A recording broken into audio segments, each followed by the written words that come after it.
অত্যন্ত দুৰ্ভাগ্যজনক কথা। ইয়াত কোনো বাহিৰৰ মানুহ নাই, সকলোবিলাক আমাৰ নিজৰ ল'ৰা ছোৱালী, নিজে কপালৰ ঘাম মাটিত পেলাই তেজ পানী কৰি পেলাই ঘৰ চলাই থকা, ব্যৱসায় কৰি থকা আমাৰ ল'ৰা ছোৱালী। এইবিলাক চব আমাৰ ইয়াৰ খিলঞ্জীয়া ল'ৰা ছোৱালী।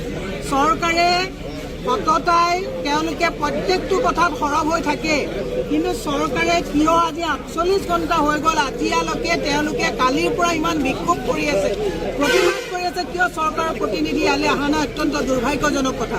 মুখ্যমন্ত্ৰীক কৈছোঁ যে তেওঁলোকে মেঘালয়ৰ ষ্টুডেণ্ট ইউনিয়নে কি বিচাৰিছে সেইটোও পাতি আপোনালোকে মীমাংসা কৰক দৰকাৰ হয়, যে তেওঁলোকে কি কাৰণে আমাৰ ল'ৰা ছোৱালীৰ গাত হাত দিবলগীয়া হ'ল, কি কাৰণে গাড়ী ভাঙিবলগীয়া হ'ল। দুইখন ৰাজ্যৰ মুখ্যমন্ত্ৰীয়ে বহি লৈ পেলাই ষ্টুডেণ্ট ইউনিয়নৰ লগত বহক, আমাৰ চালকসকলৰ লগত বহক, বহি লৈ পেলাই এটা মীমাংসাত আহিব লাগে।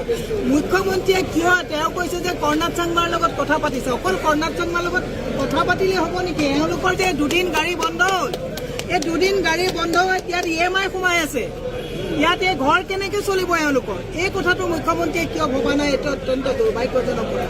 আৰু আমাৰ টুৰিজিম মিনিষ্টাৰ, আমাৰ যিটো ট্ৰান্সপৰ্ট মিনিষ্ট্ৰী, এইবিলাকক এই ৰাইজৰ কৰকাটলেৰে তেওঁলোকে মিনিষ্ট্ৰী চলাই আছে, কিন্তু এতিয়াও তেওঁলোকে কিন্তু এওঁলোকৰ দুখৰ সমভাগী হোৱা নাই। আৰু মুখ্যমন্ত্ৰীক আজি ইয়াৰ পৰাই আমি এটা কথা ক'ব বিচাৰিছোঁ, আমি এইবিলাক প্ৰতিবাদ চলি থাকিব, কিন্তু